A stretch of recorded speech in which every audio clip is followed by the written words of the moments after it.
Hello, this is Ken Bodicher, also known as Bad Ken in the BattleForge forums, and Karch in the game.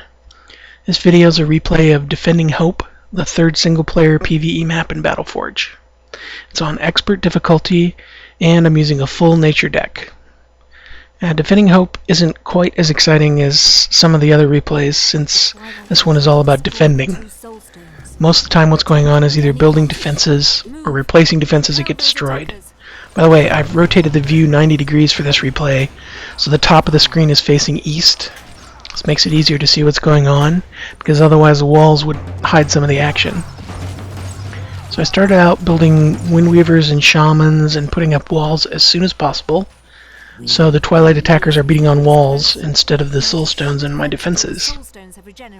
I want to put one Windweaver on each wall first. With Shamans healing each side, that'll be enough to hold off the first couple waves. And then I build up the power wells inside the city so I can start getting power right away. When the Twilight start coming in, they attack different areas with different strength units, so I try to reinforce wherever the strongest attack is currently coming from. I build Windweavers until I have 2 or 3 on each wall, and then I start backing them up with Primal Defenders. It's important after each attack to make sure that you are repairing walls and especially towers. The Twilight archers will come in and they will take out your towers pretty quickly in 1 or 2 waves if you don't repair them. The Primal Defenders aren't as much of a concern because they're behind the walls, so they won't get attacked until things start breaking through the walls, which is going to happen here shortly. Now stronger attacks are starting to come in. There's some brutes, crawlers, and 3 archers here. And the archers have just taken out one of my towers, so I put up a Primal Defender there to replace it. I'm getting ready to build my second Nature Orb now. That'll give me access to two units. Primarily, I'm interested in the living towers. I'm going to start building a living tower network so that I'll have stronger defenses and will be able to support Razor Leafs later on.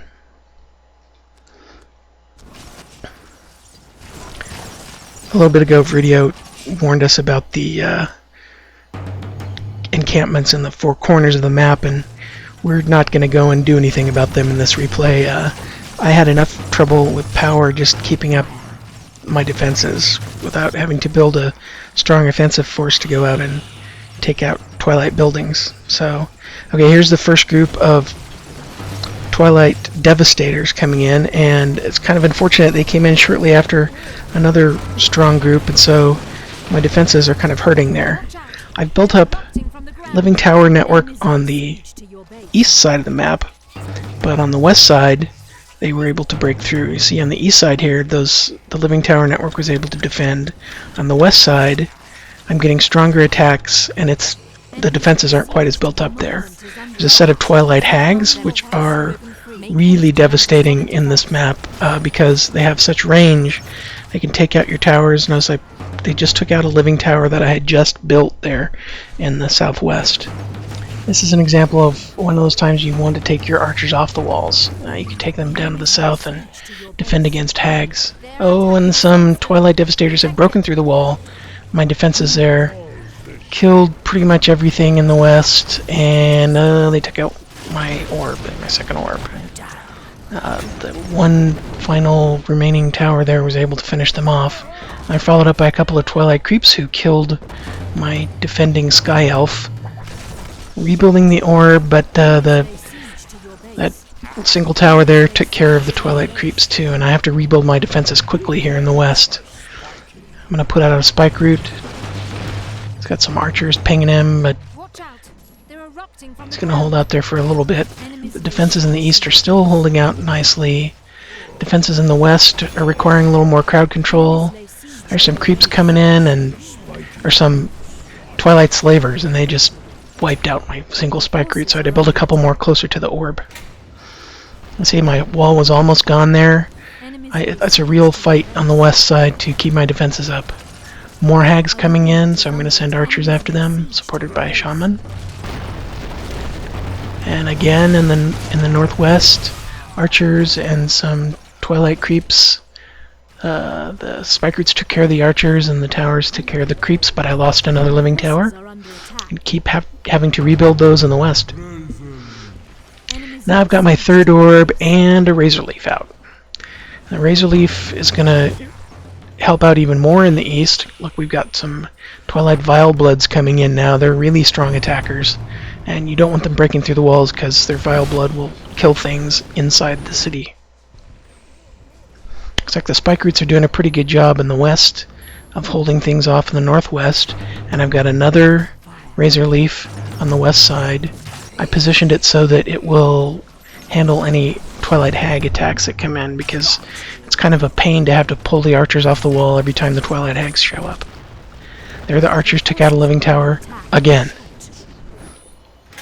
You just gotta keep rebuilding them. You can keep them repaired, but they just are relentless sometimes with their attacks. They will focus on one tower and just keep taking it down.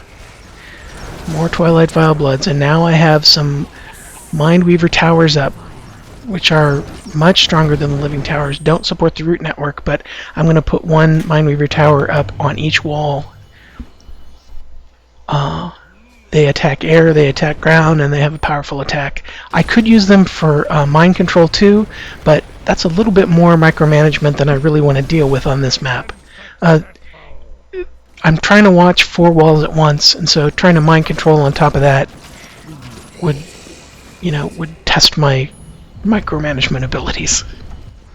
So now I've built up a little bit of an offensive force here. I've got a Razor Leaf, I've got 3 Swamp Drakes, and my defenses are starting to hold. Now that I've got Mindweavers up on all the walls, and I've got a living tower network with a Razor Leaf on each side, they're kind of able to hold their own. So I'm starting to think about going and getting Rogan Kale out of the northeast.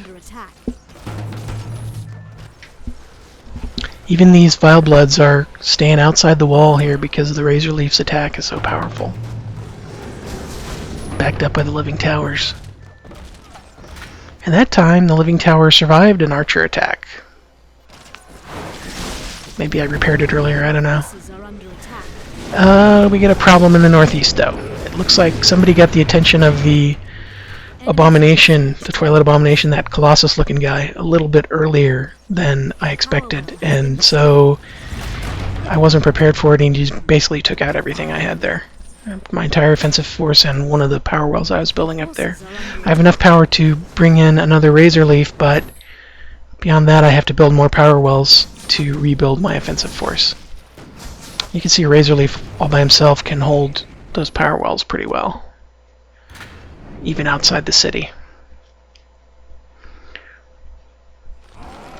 It's interesting that some areas you'll only get fairly weak attacks. In some areas you only get very strong attacks. Occasionally they switch it up, but in this replay it's generally been the northwest and the southeast that have been getting very strong attacks. The Twilight Vile Bloods in the southeast and the Devastators in the northwest combined with other Twilight creatures. And then in the northeast I'm only seeing little groups of Twilight creeps, occasional crawlers, and in the southwest only seeing Twilight Hags, which fortunately the Razor Leaf can take care of now. And here's some Twilight Hags in the southeast.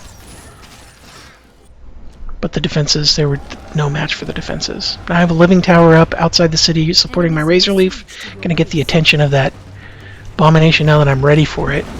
The brutes go down really quickly. The Abomination focuses on the tower, so my forces can take him down pretty quick.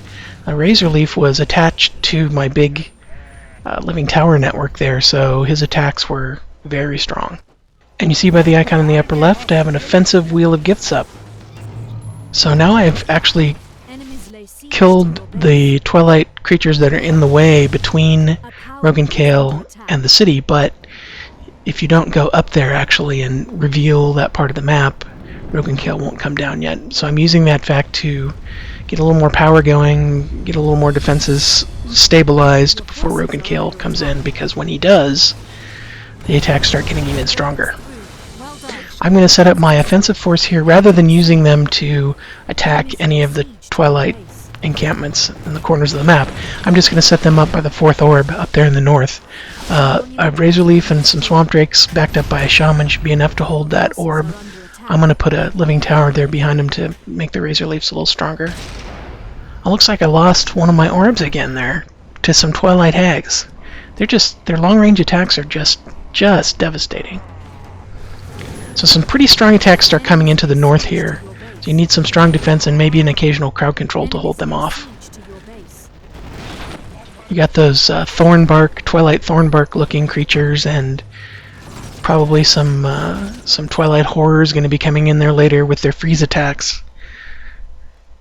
But it's Twilight Devastators there coming in for the northern power wells, but a little entangling roots take care of them. And here we have a Twilight Hulk in the southeast, but the defenses there in the southeast are still very strong enough to hold off a Hulk and even some support units. Twilight Hulk is the one that looks like a juggernaut. And these flyers here, these are Twilight Death Gliders. This is the first single-player map that they appear on. They have a really nasty attack. I think it might even be a siege attack because they tend to take walls down pretty quickly with their disruptive screech thing that they do. So now from here on out it's pretty much a matter of just keeping the defenses up, keeping off the increasingly stronger waves that are coming, and holding out until the final attack when Viridia will use the Soul Stones to wipe everybody out.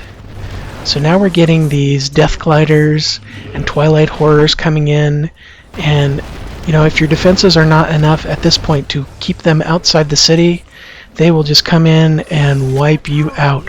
The Horrors will have their paralysis attack.